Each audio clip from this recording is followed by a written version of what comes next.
What is nano? A man's beard grows 5 nanometers every second. Oh, suffice it to say, a nanometer is very, very small. Despite its size, you can see the effects of things happening at the nanoscale all around you. They give the sunset its red color, allow birds to navigate, and help geckos stick to trees. But it's only recently that we've actually been able to see down to the nanoscale. This is Nano You. We humans are strange creatures, aren't we, if we're honest? We like to measure things. Earth's tallest mountains are over 8,000 meters tall. A football pitch is around 100 meters. I myself am about 2 meters when I'm standing up, in shoes. Good afternoon.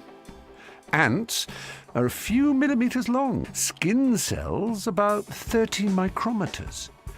We can't see things this small. A bacterium is about 2 micrometers. Smaller still are viruses and phages. And so we go down to DNA, our molecular blueprints. DNA is 2 billionths of a meter in diameter, or more conveniently, 2 nanometers, the units that we used to measure the building blocks of everything. Welcome to the nanoscale.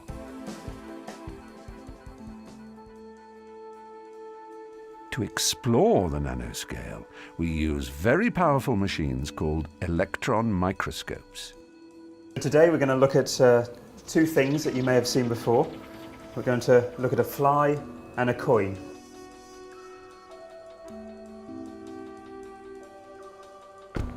So this is the Z on the coin.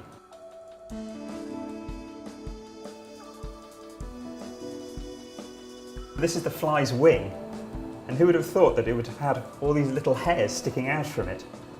The tip of each of those hairs is only about 600 or 700 nanometers in diameter. When we use electron microscopes, we explore new and alien landscapes. It's a strange new world down there. The nano world isn't just unusual looking, things behave differently there too. One reason for this is surface area. If you take a cube and lay the surface flat, you can see how much of that cube can react with the outside world. If you divide the same cube into 8 little cubes, the surface area is twice as big. If you keep making smaller cubes, the surface area becomes immense. More surface means more area for reactions. This is why powdered sugar dissolves faster than sugar cubes. Big lumps of aluminium are not very reactive, but nanoparticles of aluminium are so reactive they can be used in rocket fuel. Another way you can show this is with flour, because flour doesn't burn very easily when it's in a pile, because it hasn't got enough surface area. But if you mix it with a lot of air, then something quite different happens.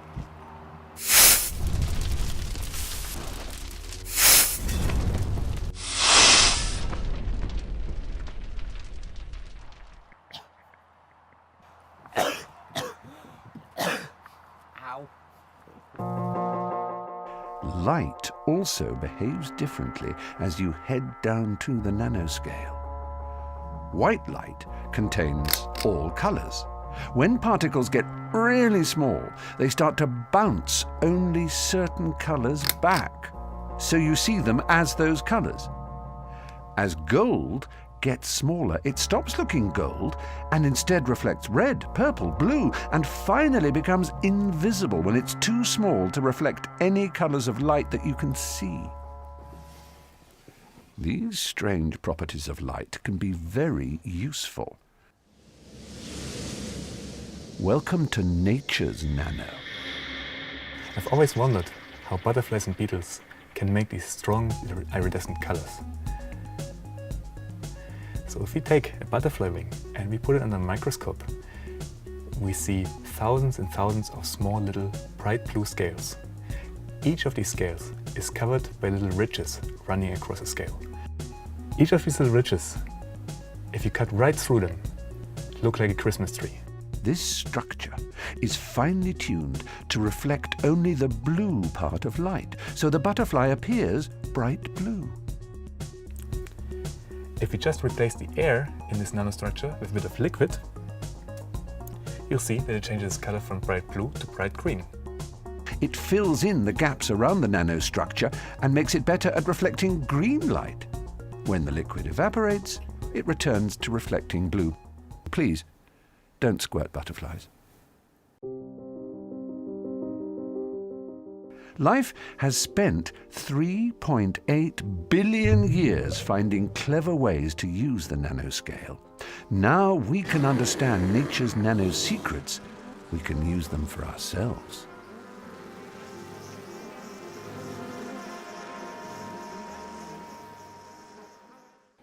Many tropical plants have leaves where water just runs off. This keeps them clean. If we look at the nanoscale, we can see tiny structures which stop the water from sticking. By copying these structures, we can make our own water-repellent surfaces. Some that even honey doesn't stick to. Ants have really cool feet. They can stick upside down to surfaces, holding up to 100 times their own weight, without falling down. If we look closely, we see tiny little pads on their feet that help them to stick. By investigating the microstructure of insects' feet, we can design surfaces hard for them to climb. Bad luck for cockroaches. Pitcher plants eat insects that slip into them, but they don't work unless all of their rim is covered in water. To make sure they're as slippery as possible, they have a nano trick up their sleeves. You can see how the water spreads, even upwards against the gravity. If we look at them, we see that they have lots of grooves running across their rim. And in between these grooves, if we look on a nanoscale, there are even smaller grooves. This is called a superhydrophilic surface, which means that the surface likes the water and pulls it across itself. Once the water is spread thinly across these micro and nano grooves, they become very slippery, and it's goodbye ants, hello pitcher plant dinner. Hydrophilic surfaces have lots of uses, but one particularly excellent one is in a new water filter.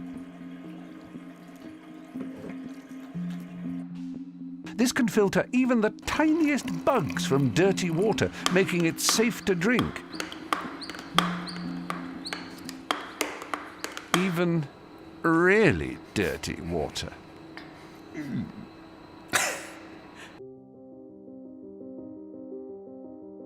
Looking around the natural world is a great way to pick up ideas for things to make ourselves.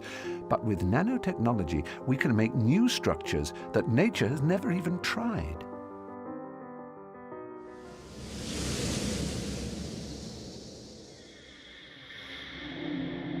Down at the nanoscale, things are gloopy and there's lots of friction. This means particles stick together really easily, and if this happens again and again, new and complicated structures can be formed. This is called self-organization. Scientists have been carefully experimenting with different conditions to see what sorts of new nanostructures they can create. The results are astonishing. Here are some samples that I made under various conditions, but when we zoom in on the nanoscale, we can see that they are extremely different. So these ones remind me of the Eiffel Tower. They're really quite beautiful, these hexagons all stacked on top of each other, like pyramids. We can also make other materials, such as really thin wires, ones that look like pancakes, or ones that look like flowers.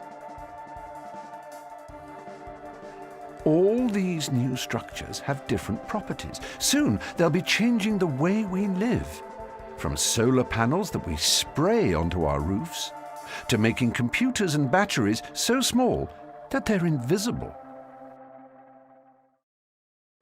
The materials we use have some severe limitations. Push things too far, they break.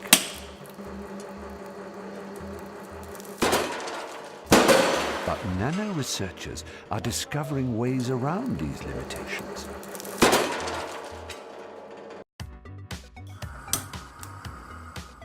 Electronics is made out of silicon, and silicon is not very stretchy. Whoa. But we found a way to make electronics stretchy. When you put a really thin layer of gold onto rubber and you stretch the rubber, we found that the gold doesn't break.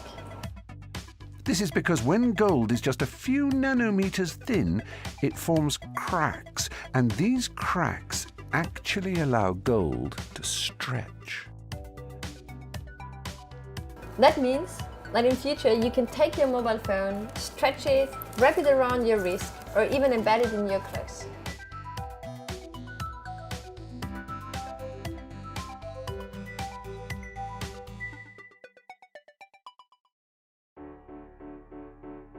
Using the new materials made possible by nanotechnology, we could build stronger houses, tougher cars, and even make ourselves healthier.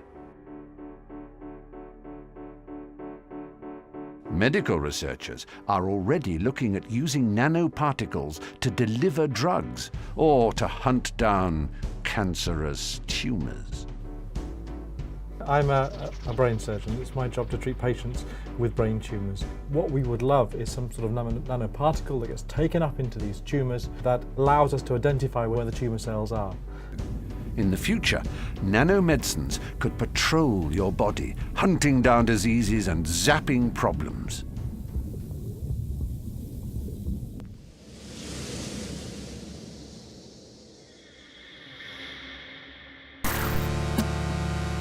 Stand by for the smallest thing you've ever seen.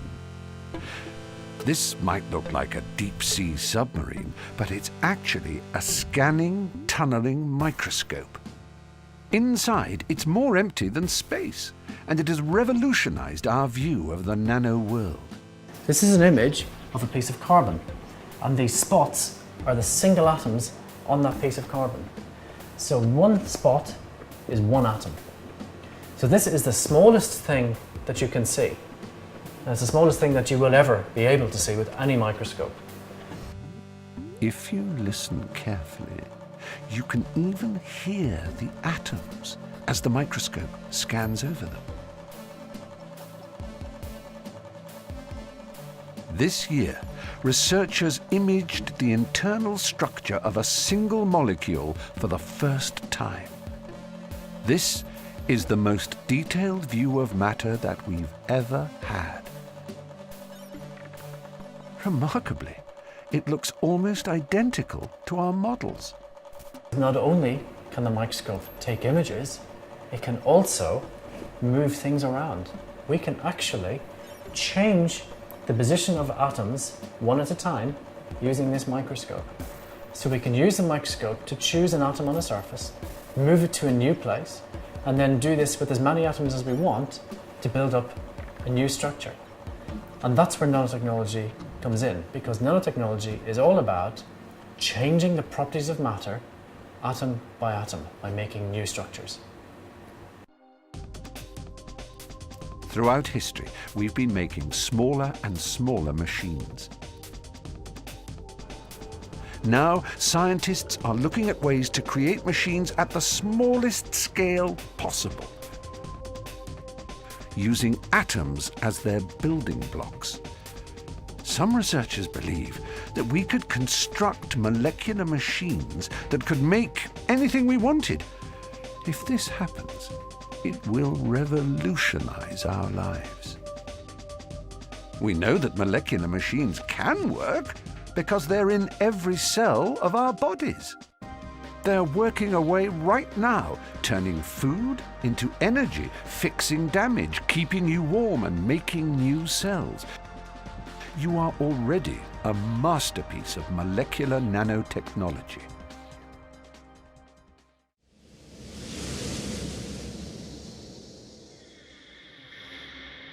Mark Welland is Professor of Nanotechnology at the Nanoscience Centre of the University of Cambridge. Imagine a small implant which you can think of as being equivalent to your mobile phone that communicates directly with your brain as the internet does currently with the rest of the world. If I want to think a connection with my son who's walking in the Himalayas, I can think the connection, and just as your mobile phone does, it would dial up the device inside my son, and I would talk to him, I would see him, I would feel his emotions. We would be infinitely connected to each other and infinitely connected with all the information that's around us. If this all sounds more like science fiction to you, think how quickly our world is already changing. Someone born in 1930 would never have believed that in their lifetime thousands of people would be flying around the world in metal tubes every day, that men could have walked on the moon, and that you would be able to watch this film on something called the internet. I hope this has given you a taste of a world that's always been around, but that we are only just starting to explore. Many people think that this coming age will be the age of nano. If so, you will be the people to explore it, and what your generation discovers will be perhaps the biggest technological leap in history. It could take you into atoms and beyond the stars. Good luck.